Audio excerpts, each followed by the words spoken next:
because the brain is compared to a computer. They call it the motherboard of the computer, which is the main operating function that controls a computer. That's the brain. The brain is the motherboard. The mind is under attack, whether through psychological abuse, emotional abuse. They trigger responses, which can be anxiety. Anxiety, it triggers your breathing. The mind is under so much attack that it is causing the onset of breathing issues. Call it a panic attack. That's when your brain is triggering these different responses. And when the brain triggers these responses, it's not just defined to fight or flight. It triggers the vulnerability. It triggers fear, because there's so many different areas that the mind can be triggered. It triggers a fear response, which is connected to fight or flight. But when a panic attack comes in and a person can't breathe, that fear trigger connects to the vulnerability. It's abuse in those younger years. It'll trigger flashbacks, even if you don't visually have a flashback of that abuse that you may have sustained in those younger years. It will trigger subconscious responses. So the experiments of the informal social control, it experiments on the mind. And there's been many studies that have been conducted. One is the Miriam shock experience, where people were contracted to electrocute and torture an individual. The initial study was allegedly a false one, but later on they actually carried out this study, and I believe they're still doing it today. Attack to electrocute someone and attack their mind, their body, and their brain. It basically goes to show you that for these type of experiments to be allowed to be conducted on a human species, how is it in alignment with civil rights and the protection of the civil rights? It's also the mind control, military mind control.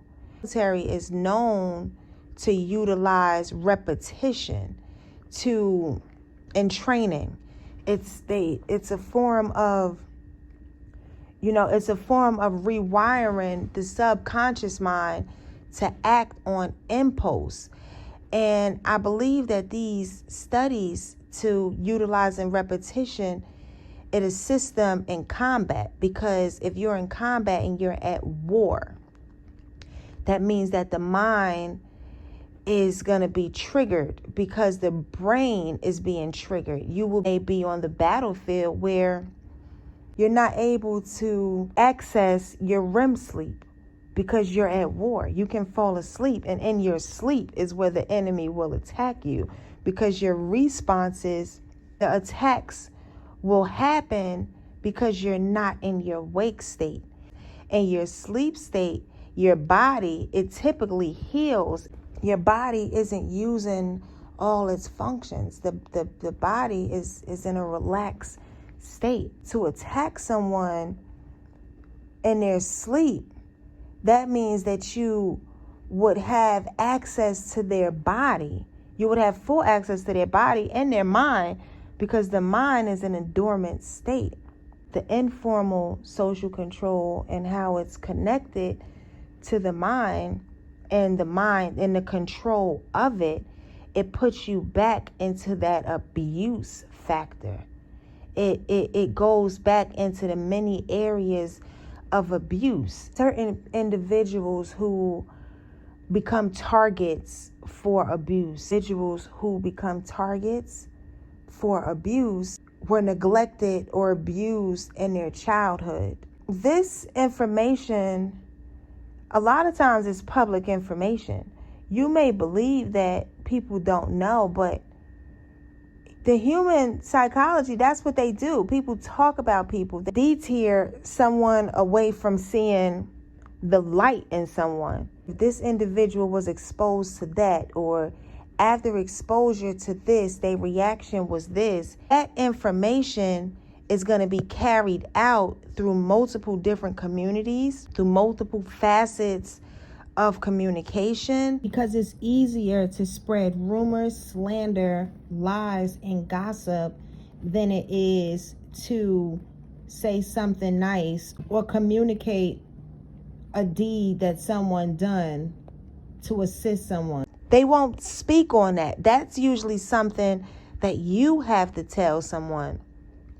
But if you're an individual who doesn't boast or look for some type of praise from the outside, from good deeds that you've done or areas of service that you've worked in or assisted individuals through, some form of philanthropy or volunteer work, Scripture states that an individual who boasts about the deeds that they do for someone, that's all the praise they're going to get. But it's the one who does these deeds without the expectation of notoriety, that's the one who inherits the kingdom. It becomes easier to transfer information because the gossip about the individual will reach the community before that individual even arrived there. So even if it was based on lies, misconduct, rumors, slander, because if you think about misconduct is abuse of power. That can fall underneath guardians. They call them the guardian because typically the word misconduct is used when referring to governmental agencies. The government is a form of a guardian. They oversee the structure of many organizations. They create the laws that we are required to adhere to within the formal social control as well as the informal social control. It's the guardian who produces the literature. So I want to take y'all back to the beginning. The guardian, the misconduct, and the abusive power of your first teachers, your protector. They are naturally provided with a power over you because the youth or the child they're not able to protect themselves. They look to their first teachers and to their guardian for support. And that support isn't just financial support, mental support, physical support to protect them physically from harm. You know, they look to them for all aspects of support. It's their guardian. But the misconduct, it begins in the household. And when that misconduct happens, it's usually passed down. And these areas of abuse of power, they begin with the attack of the mind, which will trigger, if you attack the mind and you keep the mind in a constant state of fear, brain will become accustomed to operating at a certain standard. And that's where the abnormalities of the brain begins. It begins to develop. That's where people begin to start to have these mental health diagnoses. That's why a lot of times the doctors, they won't diagnose a child too early. It's difficult to diagnose a child at a very early age because that mind of the child is still underdeveloped. And while being exposed to multiple different areas of trauma, it triggers false diagnosis. These mental health ailments, they are forced through informal social control because instead of allowing the mind to naturally develop and go through the normal stages, it's exposed to, a lot of times it's inhumane. And when I say it's inhumane, it goes back to certain environments, certain communities. Depending upon the community, it's a direct reflection of the trauma that mind is exposed to. Experiment on the mind to see how much trauma can this individual endure before their mind begins to decline. The more resilience an individual displays to the attacks and the abuse of the mind, the more trauma that individual will become exposed to. It's a social experiment. This abuse of the guardian, it formulates the mind to, some say that it attracts these abusive scenarios, but that's another form of mind control. The ability to attract something is a word that was planted in our psyche. Our physical attraction, for example, it's control based upon repetition. If you constantly see something and everyone's attracted to the same thing, that repetition will begin to rewire your mind, and eventually you will begin to desire the same thing that you are accustomed to seeing everyone else desire, while conforming to similar areas of attraction as the majority because of repetition. It will take a mind that isn't afraid to remain authentic to say, I'm not attracted to something that the majority is attracted to. When you have that repetition, it's constantly put in your face.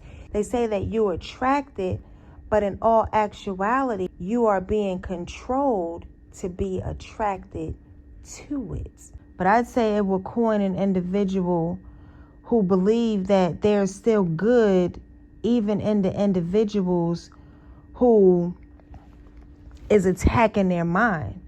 I guess an individual who abuses their power, their position of authority, because that's what a guardian is. It's your authoritative figure. It's a person that holds authority over you. So that would be your guardian. That would be your first teacher. That would be your family. That would be your lawmakers. That would be your politicians. That would be the overall government. It holds authority over you. It falls in alignment with formal social control as well as informal social control. The formal social control, it makes up the laws. That's what the lawmakers come in at, where the formal social control can range as small as receiving an infraction for speeding. I'm going to wrap this video up and continue in the next one. If this video has helped you gain insight, thumbs up, and don't forget to hit the subscribe button